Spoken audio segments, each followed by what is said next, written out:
오늘 하나님 말씀은 마태복음 6장 9절에서 10절까지입니다. 우리 다 같이 합독하도록 하겠습니다. 그러므로 너희는 이렇게 기도하라. 하늘에 계신 우리 아버지여, 이름이 거룩히 여김을 받으시오며 나라가 임하시오며 뜻이 하늘에서 이루어진 것 같이 땅에서도 이루어지이다. 아멘. 우리가 계속해서 우리 주기도문을 함께 살펴보고 있습니다. 오늘은 주기도문의 앞부분에 하나님을 위한 세 가지 기도 중 두 번째 기도인 아버지의 나라가 임하소서라는 제목으로 함께 말씀을 나누도록 하겠습니다. 여러분, 주기도문 앞부분에 하나님을 위한 세 가지 기도에는 공통된 수식어가 붙습니다. 그것이 바로 하늘에서와 같이 이 땅에서도예요. 즉, 하늘에서와 같이 이 땅에서도 아버지의 이름이 거룩히 여김을 받으소서, 하늘에서와 같이 이 땅에서도 아버지의 나라가 임하소서, 하늘에서와 같이 이 땅에서도 아버지의 뜻이 이루어지소서. 즉, 여러분, 예수님은 왜 하늘에서와 같이 이 땅에서도 라는 말을 기도하라고 말씀하셨을까요? 바로 하늘에서는 하나님의 이름이 거룩히 여김을 받고 또 하나님의 의로운 통치가 행해지고 하나님의 뜻이 온전히 이루어지는데, 이 땅에서는 그렇지 않기 때문이지요. 그런 의미에서 하나님을 위한 이 세 가지 기도를 한마디로 정리하면, 우리가 사는 이 땅이 하늘과 같게 하옵소서, 우리가 사는 이 땅이 하나님 나라 되게 하소서라는 기도예요. 여러분, 성경에서 하늘은 어떤 장소가 아니라 저 높은 곳에 있는 것이 아니라 하나님을 항상 의미합니다. 그래서 우리가 하나님 나라, 천국, 하늘나라는 다 같은 의미예요. 여러분, 하나님의 나라는 이 세상의 어떤 나라와 같이 눈에 보이는 가시적인 나라, 어떤 장소가 아니라 하나님이 통치하고 다스리는 모든 영역이 바로 하나님의 나라예요. 여러분, 하나님은 어디든 안 계시는 곳이 없다고 우리가 배웠죠. 마찬가지로 하나님이 다스리지 않는 영역은 아무 데도 없어요. 심지어 우리 마음과 생각까지도 다스리시는 분이십니다. 그래서 하나님의 통치를 받는 모든 사람들을 향해서 하나님께서는 너희는 택한 족속이요 왕같은 제사장이요 거룩한 나라다 라고 성경은 말씀합니다. 여러분, 우리가 한 나라를 이루기 위해서는 주권과 국민과 영토가 있어야 하지요. 우리 대한민국 헌법 제1조 1항은 대한민국은 민주공화국입니다 라고 되어 있어요. 또 2항은 대한민국의 주권은 국민에게 있고 모든 권력은 국민으로부터 나온다라고 되어 있습니다. 그럼 여러분, 하나님의 나라는 왕국이에요. 킹덤. 즉, 하나님이 왕으로 통치하는 나라이고 하나님을 왕으로 섬기는 나라예요. 대한민국처럼 모든 주권이 국민에게 있는 민주공화국이 아니라 모든 주권이 왕이신 하나님께 있는, 왕이신 하나님이 통치하시는 왕국이라는 거지요. 여러분, 왕이신 하나님께서는 온 세상을 창조하셨고 또 온 세상을 다스리시는, 이 세상을 다스리시는 하나님의 백성들을 창조하셨죠. 여러분, 하나님 나라 백성들의 가장 큰 특징이 무엇입니까? 바로 왕이신 그 하나님, 통치권자이신 하나님의 형상으로 지음받았다는 것과 그 왕이신 하나님의 말씀에 순복하여 자신을 다스리고 이 세상을 다스릴 줄 안다는 것이에요. 그러니까 하나님의 말씀에 통치를 받아서 내 자신을 다스리고 이 세상을 다스릴 때 그곳이 하나님의 나라가 돼요. 즉, 하나님의 통치가 임하는 모든 영역이 하나님의 나라다, 즉 하나님의 영토가 되는 것이지요. 많은 사람들이 예수님을 믿는 이유를 죽어서 천국 가기 위해서라고 말합니다. 여러분, 이 말이 틀린 말은 아니지만 완전히 맞는 말은 아니지요. 여러분, 사탄이 우리를 속이는 거짓말이 있어요. 사탄은 뭐라고 거짓말을 할까요? 하나님의 나라는 죽어서 가는 곳이니까 먼 미래에 있을 일이다. 지금 이 땅에서는 하늘과는 그래서 아무 상관이 없다. 너희들끼리 교회에서만 열심히 예배드리고 말씀 들어라. 그러나 그것을, 예배를, 말씀을 세상으로 가져가지는 말아라. 세상에 나와서는 말씀대로 살지 말고 세상의 기준으로 살아라. 하나님의 통치는 죽어서 받아라. 이 세상에서 너희가 살아있는 동안 이 세상에서는 내가 다스리는 영역이다. 이 세상에서는 나의 통치를 받고 살아라 라고 말하지요. 사탄은 이런 거짓말과 속임수로 여러분, 하나님이 지으신 이 세상과 하나님이 지으신 이 백성들을 빼앗아서 이 세상을 자신이 다스리는 영토로 삼고 하나님이 지으신 사람들을 자신이 통치하는 노예로 삼아서 이 세상을 자기 나라 삼고 이 세상 왕이 되려는, 하나님을 대적하는 악한 왕의 영이에요. 그래서 우리가 영적 전쟁을 영토 전쟁이다라고 부르기도 하지요. 그래서 여러분, 우리가 이 땅에 사는 동안 누구의 통치를 받고 사느냐에 따라서 우리는 이미 하나님 나라에 거하는 하나님 나라 백성으로 살기도 하기도 하고 그저 이 세상 나라에 사는 정말 죄의 노예가 되기도 합니다. 예수님은 하나님의 나라는 죽어서 가는 것이 아니라 우리가 사는 이 땅에 임하는 것이다. 이 땅에서부터 우리가 하나님의 나라를 사는 것이다. 하나님 나라 백성으로 거룩한 나라로 사는 것이다 라고 지금 가르쳐주고 있는 것입니다. 그래서 예수님께서 가장 먼저 복음을 선포하실 때 하나님 나라가 가까이 왔으니 회개하고 복음을 믿어라 라는 선포와 함께 하나님 말씀을 사역을 시작하셨지요. 그리고 하나님 나라를 비유로 가르치셨고 하나님 나라 복음을 선포하셨고 기적을 통해서 여러분 하나님의 나라를 보여주셨어요. 그런데 많은 사람들이 예수님의 기적에만 관심을 가질 뿐 예수님을 통해서 이 땅에 임한 하나님의 나라 즉 예수님을 믿고 하나님의 통치 안으로 들어오는 것은 거부하였어요. 심지어 예수님을 메시아로 믿었던 세례 요한조차도 예수님이 하신 일을 보고 정말 예수님이 메시아가 맞나 의심하였지요. 왜 그렇습니까? 세례 요한이 생각하는 하나님의 나라와 너무나 달랐기 때문이지요.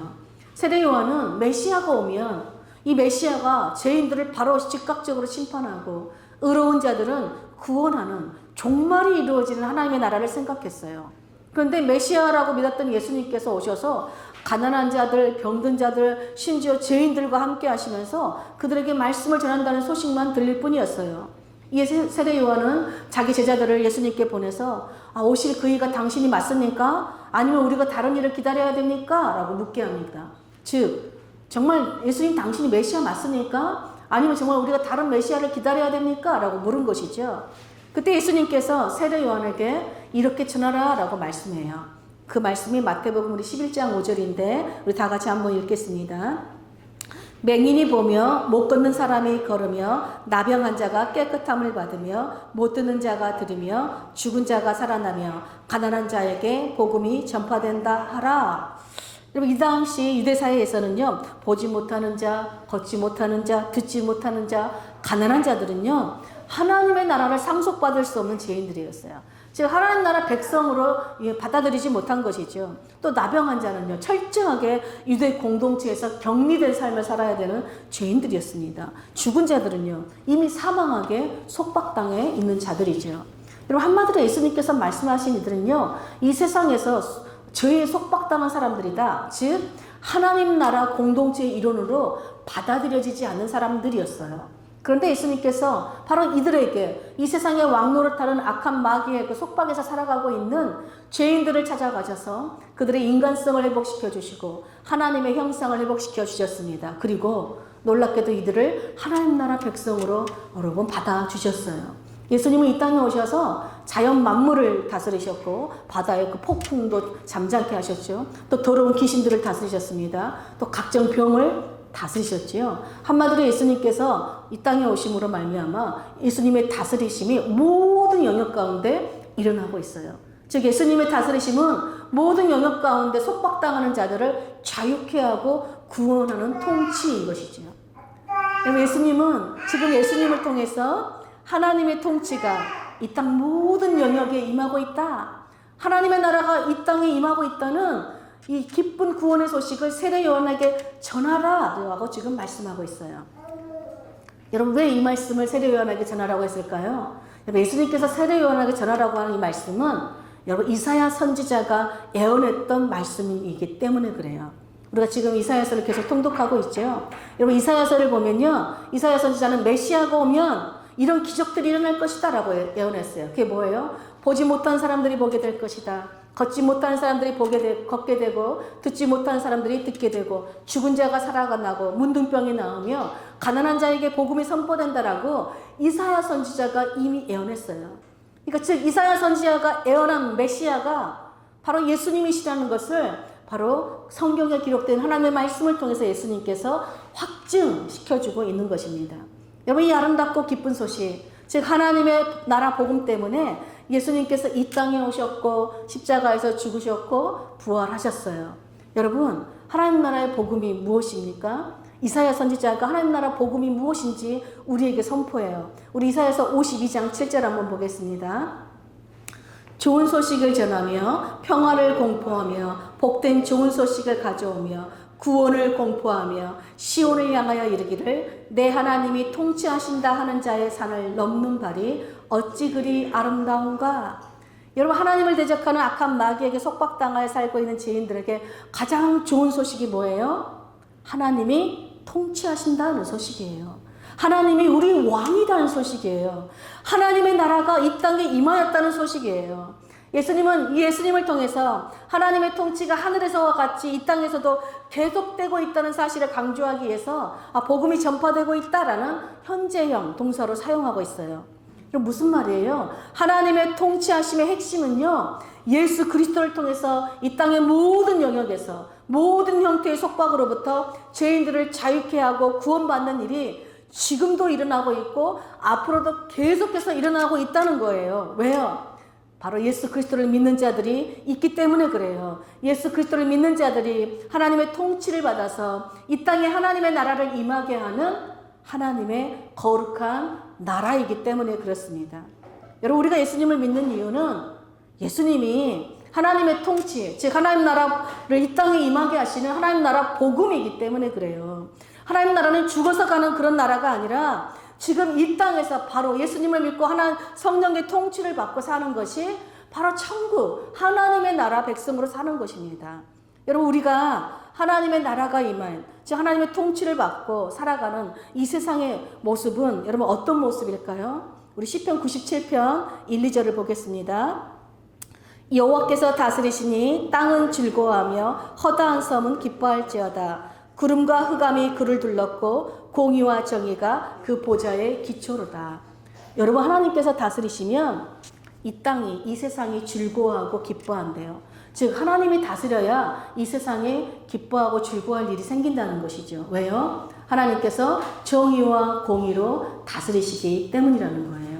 여러분, 정의와 공의, 계속해서 제가 뭐라고 말하죠? 누군가에게 돌아가야 할 몫을 제대로 주는 거예요. 즉 내가 받아야 할 몫을 못 받으면 억울한 일을 당하는 거잖아요. 한마디로 정의와 공의는 억울한 사람을 만들지 않는 것입니다. 그래서 하늘에서와 같이 이 땅에서도 정말 하나님의 통치가 임하면 정의와 공의가 행해져서 이 땅에 기쁨과 즐거움이 가득하지만 하나님의 통치를 받지 않으면 정의와 공의가 무너져서 고통과 탄식이 가득할 뿐이라는 것입니다. 여러분, 하나님은 이스라엘을 하늘에서와 같이 이 땅에서도 하나님의 통치를 받는 거룩한 하나님의 나라로 세우셨어요. 구별시키셨어요. 그런데 이스라엘은 하나님의 통치를 거부하고 열방의 나라들처럼 인간의 왕을 세워달라고 요구하였죠. 그 결과 사울이 이스라엘의 초대 왕이 되었습니다. 그런데 여러분, 사울이 이스라엘을 어떻게 다스렸습니까? 사울은 왕이신 하나님의 통치를 거부합니다. 하나님의 말씀에 불순종해요. 스스로 왕이 되어서 하나님의 백성을 자기 백성 삼고 하나님의 백성을 자기 탐욕을 세우는데 사용했어요. 또 충성스러운 신하인 다윗을 거짓으로 모함하여서 평생 죽이려는 폭군의 정치를 하였죠. 그래서 이스라엘이 어떻게 되었습니까? 정의와 공의가 무너지고 곳곳에서 억울하고 원통한 사람들이 생겨나기 시작했습니다. 하나님께서 세운 이 거룩한 나라를 사울이 여러분 망쳐버렸어요. 세상 나라로 만들어버렸어요. 결국 사울은 하나님의 심판을 받아 죽게 되고 다윗이 여러분 이스라엘의 왕이 됩니다. 여러분, 그렇다면 다윗은 이스라엘을 어떻게 다스렸을까요? 우리 사무엘하 8장 15절 보겠습니다. 다윗이 온 이스라엘을 다스려 다윗이 모든 백성에게 정의와 공의를 행할세. 여러분, 이 짧은 이 한 구절인데 이 한 구절 속에 무엇이 들어있어요? 사울이 망쳐버린 이 하나님의 나라를 다윗이 세우는 지도자가 되었다는 것을 알 수 있어요. 여러분, 다윗은요, 지도자가 하나님의 통치를 받지 않을 때 여러분 정의와 공의가 시행되지 않아서 백성들이 얼마나 힘들고 고통스러운 삶을 살아야 되는지 자신이 몸소 체험했어요. 또 환난당한 자, 빚진 자, 온통한 자들과 함께하면서 그들이 얼마나 억울하고 고통당하는지 직접 두 눈으로 다 보았습니다. 그래서 다윗은 하나님의 통치를 따라 이스라엘 모든 백성들에게 여러분 정의와 공의를 행함으로 이스라엘이 하나님의 거룩한 나라로 다시 세우는 사람이 된 것입니다. 여러분, 다윗이 모든 백성에게 정의와 공의를 행한 대표적인 한 사건이 있어요. 그것이 바로 전리품을 모든 용사들에게 공평하게 나누어진 법령을 세운 것이었어요. 사무엘상 30장에 보면 다윗이 600명의 용사들과 함께 아말렉과 싸우러 올라가는 장면이 나옵니다. 근데 이때 너무 먼 거리를 행군한 까닭에 용사들 중에서 지치고 피곤해서 낙오된 200명이 있었어요. 다윗은 이 200명을 부솔 시내에 머물면서 용사들의 짐을 지키라라고 하였습니다. 그리고 나머지 400명만 데리고 아말렉과 싸워서 전쟁에서 승리하였습니다. 근데 여러분, 전쟁에서 승리하고 돌아온 이 400명의 용사들 가운데 악한 자와 불량배들이 이렇게 말해요. 200명은 우리와 함께 싸우러 가지 않았으니까 전리품을 함께 나눌 수 없다. 나누지 말자. 그들에겐 줄 수 없다. 라고 선동하여 이들은 전쟁의 승리가 자기들 덕분이다 라고 생각한 것이에요. 그래서 전리품은 우리만 가져야 된다 라고 생각한 것입니다. 여기서 여러분, 불량배라고 사용된 단어는요, 우리가 행실이 불량한 그 엘리 제사장의 두 아들들에게 사용된 단어예요. 또 다윗을 막 모욕했던 그 미련한 사람 나발을 소개할 때도 사용했던 단어입니다. 무슨 말이에요? 하나님의 통치를 거부하는 악한 자들에게 사용된 단어입니다. 여러분, 하나님의 통치를 거부하는 자들의 공통적인 특징이 있어요. 바로 약자들을 무시하고 소외시키고 차별시키는 사람들이라는 것입니다. 자신에게 주어지는 부나 어떤 명예가 하나님의 선물이 아니라 자기 힘과 능력으로 된 것이라고 착각하는 불량배들이라는 것이에요. 그런데 이들을 향해서 다윗이 이렇게 말합니다. 나의 형제들아, 하나님께서 우리를 보호하시고 우리를 치러온 그 군대를 우리 손에 넘기셨은즉 하나님이 우리에게 주신 것을 너희가 이같이 못하리라. 전장에 내려갔던 자의 분깃이나 소유물 곁에 머물렀던 자의 분깃이나 동일할지니 같이 분배할지니라 라고 말해요. 여러분, 다윗은 나의 형제들아 라고 부름으로써 전쟁에 참여한 자들이나 뒤에 남아서 짐을 지킨 자들이나 우리가 다 하나님 아버지의 보호하심과 통치를 받는 하나님 나라 공동체라는 것을 분명하게 각인시켜 줍니다. 또 전쟁에서 승리하여 전리품을 얻을 수 있었던 것은 하나님 덕분이지 너희 때문이 아니다. 우리 때문이 아니다. 하나님이 주신 은혜의 선물이지 우리의 힘과 능력으로 된 것이 아니다. 그렇기 때문에 우리 인간의 욕심대로 세상의 기준대로 너희 마음대로 결정할 권리가 없다. 이것은 오직 하나님의 말씀대로 공평하게 모두에게 나누어야 된다라고 분명하게 말합니다. 여러분, 다윗은 이스라엘은 왕이신 하나님의 통치를 따라 거룩하게 구별된 하나님 나라 백성이라는 것을 분명하게 알려준 것이에요. 그래서 다윗은요, 앞으로도 이 문제에 대해서 그 누구도 문제 삼지 못하도록, 하나님의 통치를 거부하지 못하도록 이스라엘의 이것이 율례와 규례로 삼아서 후손들이 계속해서 지키도록 하였습니다. 여러분, 이렇게 다윗이 하나님의 통치를 받아 모든 백성들에게 정의와 공의로 행하자 여러분, 온 이스라엘은 공동체에 기쁨과 즐거움과 평화가 임하였습니다. 여러분, 우리가 하나님의 통치를 받으면, 즉 이 땅에 하나님의 나라가 임하여서 정의와 공의가 행해지면 여러분, 이 세상은요, 샬롬, 평화의 나라가 돼요. 기쁨과 즐거움과 행복을 누린 나라가 돼요. 여러분, 하나님의 통치를 받음으로 하나님의 나라가 임한 이 세상의 그 아름다운 평화의 모습을 여러분, 이사야는 이렇게 표현합니다. 이사야서 11장 6절부터 9절까지 좀 긴 구절이지만 제가 함께 읽어드릴 테니까 잘 들어보세요. 그때에 이리가 어린 양과 함께 살며 표범이 어린 염소와 함께 누우며 송아지와 어린 사자와 살찐 짐승이 함께 있어 어린아이에게 끌리며 암소와 곰이 함께 먹으며 그것들의 새끼가 함께 엎드리며 사자가 소처럼 풀을 먹을 것이며 젖먹는 아이가 독사의 구멍에서 장난하며 젖된 어린아이가 독사의 굴에 손을 넣을 것이라. 나의 거룩한 삶 모든 곳에서 그들은 다치지도 않고 상하지도 않을 것이다. 마치 물들이 바다를 덮음같이 야훼의 지식이 세상에 충만할 것입니다. 여러분, 어떻게 이리와 양이 함께 삽니까? 어떻게 어린 사자와 송아지가 함께 있을 수 있고 어떻게 염소와 곰이 함께 먹을 것을 나누어 먹을 수가 있어요? 어떻게 어린아이가 독사의 굴에 손을 넣고 독사를 만지고 놀 수가 있겠어요? 여러분, 미움과 보복과 탐욕으로 가득한 이 세상의 기준과 이 세상의 가치로는 도무지 상상할 수 없는 그런 모습들이죠. 그런데 여러분, 왕이신 하나님의 통치를 받으면, 그래서 정말 이 땅 가운데 하나님의 나라가 임하여서 정의와 공의가 행해지면 이 세상은 이런 평화의 나라가 된다는 것입니다. 원래 하나님께서 이 세상을 창조하신 모습대로 회복이 되고, 하나님께서 그의 백성과 에덴 동산에서 누렸던 샬롬, 그 평화가 그대로 이루어진다는 것입니다. 근데 여러분, 이 세상은 여러분 하나님의 통치를 여러분 받아들이지 않고 거부하지요. 하나님을 왕으로 섬기기를 거부하고 내가 하나님 되어, 내가 주인 되어 살아가려고 하는 것이 여러분 이 세상이에요. 마태복음 2장에 보면 헤롯이 예수님이 태어났다는 소식을 듣고 여러분 끔찍한 정말 미치광이 일을 하지요. 그게 뭐예요? 2살 아래의 모든 아기를 다 죽입니다. 헤롯이 이렇게 끔찍한 일을 저지른 이유가 무엇입니까? 예수님이 이 땅에 왕으로 오셨다는 이유 때문이에요. 헤롯은 자기가 왕인데 자기 외에는 그 누구도 왕이 될 수 없는 거예요. 그러므로 헤롯은 누구를 대표하는 거예요? 바로 왕이신 하나님의 통치를 거부하고 자신이 스스로 왕이 되어 살아가려는 여러분 악한 마귀의 통치를 받는 모든 죄인들의 모습을 대표하고 있는 것이죠. 여러분, 우리가 스스로 왕이 되어 살아가는 자의 삶은요, 정의와 공의가 무너진 삶이에요. 어딜 가나 평화를 깨뜨립니다. 어딜 가나 그 사람은 죽음을 불러오는 사람이에요.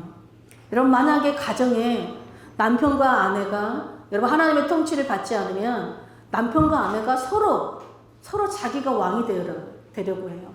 서로 자기가 잘났다 그러고 서로 자기가 섬김만 받으려고 합니다. 이리처럼 사자처럼 서로를 누르고 찢고 속박하려고 해요. 여러분, 독사처럼 독을 쏘아내는 말로 남편과 아내에게 상처를 주지요. 또 자녀들은 어떻습니까? 이런 부모를 보면서 당신들이 나에게 해준 것이 뭐가 있습니까? 라면서 송아지처럼 들이받게 되지요. 여러분, 하나님의 통치가 없는 가정은 기쁨도 없고 평화도 없고 오직 고통과 탄식만 있을 뿐입니다.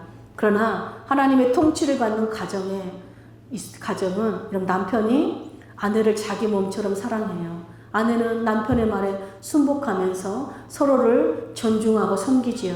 자녀는 부모를 공경하고 부모는 자녀를 인격적으로 대하고 말씀으로 자녀를 양육합니다. 그러면 이 가정 안에는 자유와 기쁨과 평화가 임해요. 즉 가정이 여러분 하나님 나라가 되는 거예요.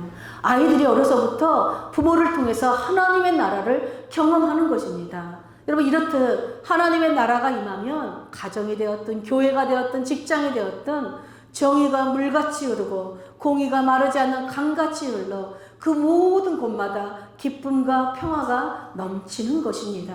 그래서 여러분, 우리 예수님을 왕으로 믿는 거룩한 무리들인 이 교회들, 우리들에게 하늘에서 같이 이 땅에서도 아버지의 나라가 임하소서 기도하라라고 말씀해요. 즉 이제 예수님을 믿고 구원받은 이 교회가 성령의 통치를 받아서 이 세상을 다스리는 자들로 살라는 것입니다.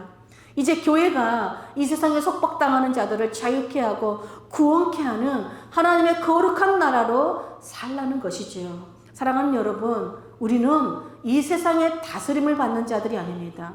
이 세상에 속한 자들도 아니에요. 이 세상에 속박을 당하는 자들이 아닙니다. 우리는 예수님을 믿음으로 성령의 통치를 따라서 내 자신을 다스리고 이 세상을 다스리는 여러분 권세 있는 왕의 자녀들이에요. 여러분 믿으십니까? 그런데 우리가 여러분 나를 다스리고 이 세상을 다스리는 길은 여러분 내가 주인 되고 내가 왕이 되어서는 결코 다스릴 수 없습니다. 오직 왕이신 하나님, 곧 성령의 통치를 받고 살아야 돼요. 여러분, 성령의 통치가 뭐예요? 다른 게 아니에요. 바로 왕이신 그 하나님의 말씀에 순복하며 사는 것입니다. 성경에 기록된 하나님의 말씀을 따라서 서로를 사랑하며 사는 것이에요. 하나님의 형상으로 지음받은 영혼들을, 생명을 존귀하게 여기고 약자들을 정말 섬기고 보호하는 거예요.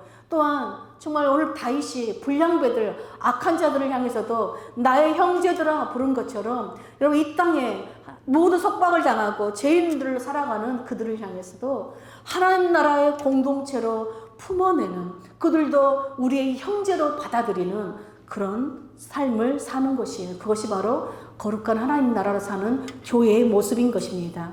여러분, 하나님은 하나님의 말씀에 순종하는 사람들, 하나님의 통치를 받는 교회를 통해서 이 땅에 하나님의 나라를 이루시는 분이십니다. 그러므로 오늘 예수님께서 우리에게 가르쳐 주신 여러분 기도를 따라서 온갖 불법과 적폐와 뇌물과 술수와 거짓이 난무한 이 세상 나라가 하나님 말씀에 순복하는 거룩한 하나님의 나라가 되도록 늘 기도하는 저와 여러분 되시기를 축복합니다. 또한 여러분 매일매일 하나님 우리 가정에 하나님 나라가 임하소서, 내가 일하는 일터가 하나님 나라가 되게 도와주시고 내가 만나는 사람의 그 현장이 하나님의 나라가 되게 달라고 여러분 항상 기도하시기를 축복합니다. 그래서 이 땅의 모든 영역에 즉 정치와 경제와 교육과 언론과 문화예술과 종교와 과학기술과 가정이 하늘에서와 같이 이 땅에서도 정의와 공의가 강같이 흐르고 자유와 기쁨과 평화가 가득한 하나님의 나라가 되도록 교회인 우리가 하나님의 말씀에 순복하는 거룩한 하나님 나라로 사시기를 간절히 축복합니다. 아멘.